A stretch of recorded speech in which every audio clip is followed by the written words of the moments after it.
udah menunggu.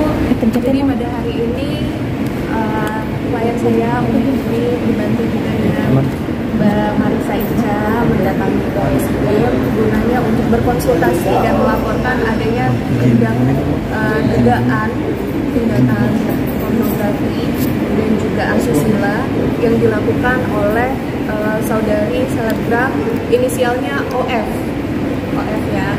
Nah, konten ini terkait bahwa di sosial media yang sudah beredar viral, OF ini melakukan tindakan yang tidak sepantasnya dilakukan sebagai seorang perempuan muslim karena dia juga memakai atribut muslimah yang tidak senonoh dan juga mengarah ke arah pornografi.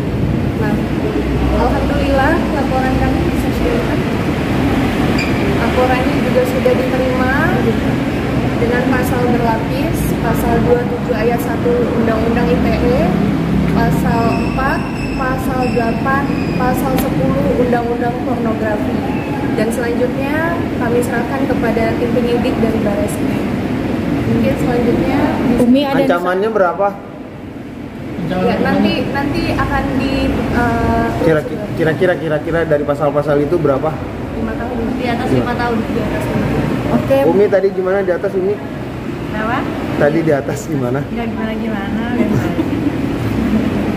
Bantu doa semuanya karena Umi mewakilkan masyarakat Muslim, masyarakat seluruh Indonesia, bahkan juga teman-teman saya yang non Muslim pun banyak ikut mensupport. Di sini juga Masya Allah Umi mewakilkan dari semuanya, terus perasaan Umi, terus pada saat itu juga teman-teman Umi menginfokan kepada saya dan akhirnya saya komunikasikan dan konsultasikan apakah unsur-unsurnya masuk untuk dibuat laporan polisi, yang dimana alhamdulillah sudah dikomunikasikan kepada ahli-ahlinya, unsurnya bisa masuk, yang alhamdulillah hari ini laporan kami diterima. Oke, buat Umi sendiri kan Umi kan paling concern, artinya jarang banget untuk ikut ya Mi dalam di sosial media ini. Kenapa nih, mungkin resahnya seperti apa sih Umi?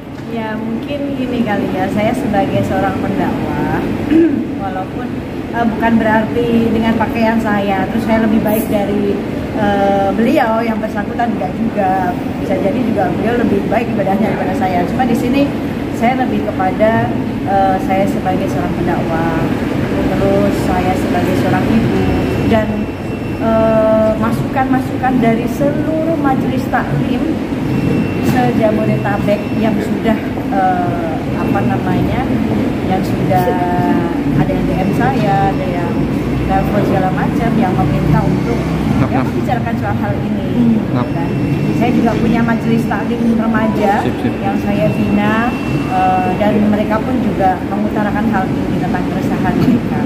Karena kan ini gini loh, anak-anak itu kan 10 tahun ke depan mereka yang akan memilih, 20 tahun ke depan.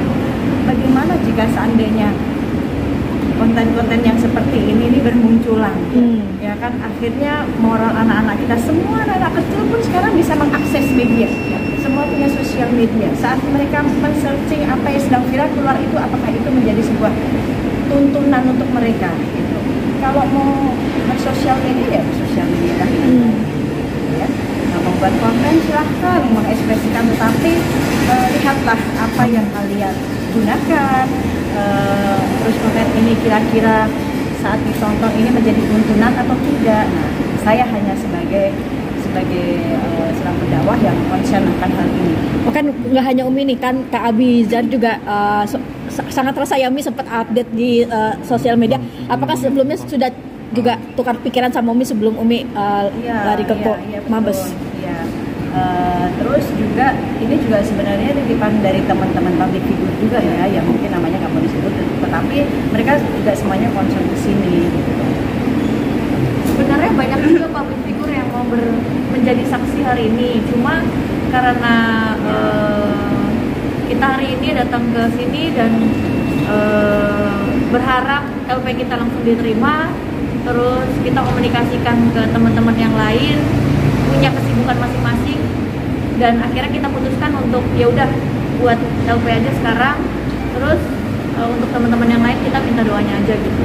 Sebenarnya teman-teman public figure yang lain bersedia sekali gitu untuk menjadi saksi kita, cuma akhirnya kita memutuskan untuk segera aja membuat laporan polisi.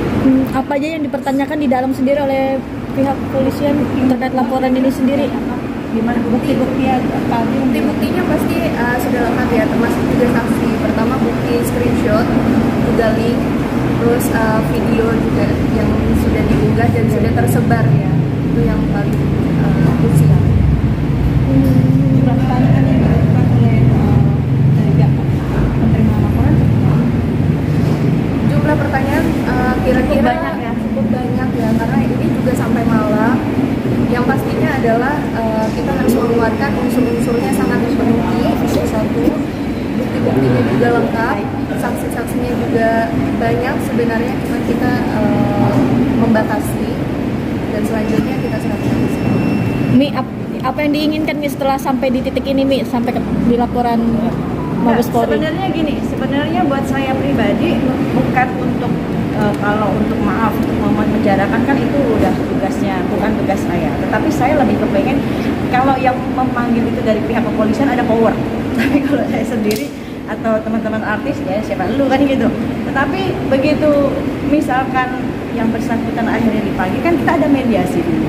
Kita kan ngobrol dari hati ke hati, mungkin saya bisa memberikan nasihat. Kan gini, kita tuh nggak boleh ngebenci orangnya, saya pun juga nggak boleh, dia juga hamba Allah, dia juga umat Nabi yang kasih hidayah Allah. Tapi bagaimana kita bisa bicara kalau ya ada permintaan maaf dari dia atau saat dipanggil dan segala macamnya dia mengaku dia dan segala macam, terus kita ya, serahkan semua itu nanti ke yang berwajib sih. Harapan kita dengan membuat laporan ini tidak merusak moral bangsa. Kedua, tidak terjadi hal ini lagi, karena khawatirnya kalau tidak ditindaklanjuti dengan kami, namun siapa lagi? Takutnya akan bermunculan hal-hal yang seperti ini lagi. Khawatirnya, oh boleh ya bikin video kayak gini, oh tidak dilaporkan ya, oh tidak menjadi masalah ya, sehingga nanti anak-anak bangsa kita mengikuti hal-hal seperti ini. Itu yang sangat dikhawatirkan. Takutnya menjadi role model. Tapi sebelumnya